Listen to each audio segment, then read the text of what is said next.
জানো চিপু, ঘুমাতে পারি না সারা রাত ধরে, বুকের ভিতর কেমন জানি করে।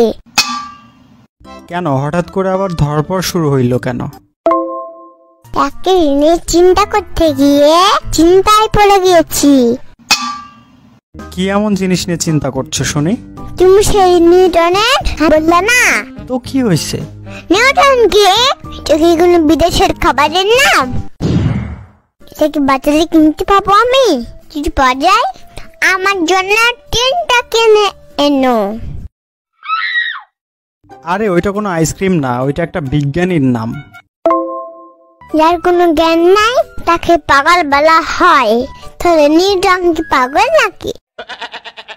হ্যাঁ বলছে তোমাকে, বিজ্ঞানী মানে হচ্ছে গবেষক। আর সে একদিন আপেল গাছের নিচে বসেছিল আর মাথায় আপেল পড়েছিল। ওখান থেকেই সে অনেক সূত্র বের করেছে। মধু মানে মধু করা, আর সূত্র মানে হাগু করা নাকি? আরে ধুর, সূত্র মানে হচ্ছে যেটা দিয়ে অনেক কিছু সমাধান করা যায়। তাহলে তো আমিও বিজ্ঞানী। কেমনে? আমি একদিন দাঁড়িয়ে দাঁড়িয়ে আইসক্রিম খাচ্ছিলাম। তো কি হয়েছে? চুপ, কথা শোনো। আচ্ছা ঠিক আছে, শুরু করো।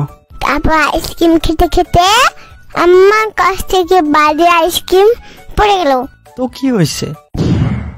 তারপর ওখান থেকে একটা সূত্র বের করে ফেললাম।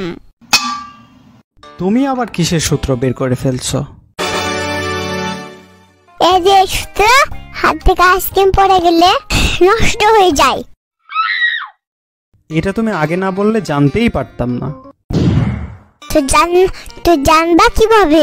ফেসবুক একটু কম করে চালাও। জীবন নষ্ট করে ফেলছো। আরে ওইটা ফেসবুক না, ফেসবুক হবে। চুপ, বেশি বুঝো তুমি। আচ্ছা আমাকেও যদি তোমার মতো বিজ্ঞানী হতে হয় তাহলে কি করতে হবে? তোমাকে আমি অবশ্যই শিখাবো, কিন্তু তোমাকে আমার শ্বশুর হতে হবে। আরে ওইটা শ্বশুর না, শিষ্য হবে। চুপ। হাই রে, শিষ্য থেকে শ্বশুর বানিয়ে ফেলছে।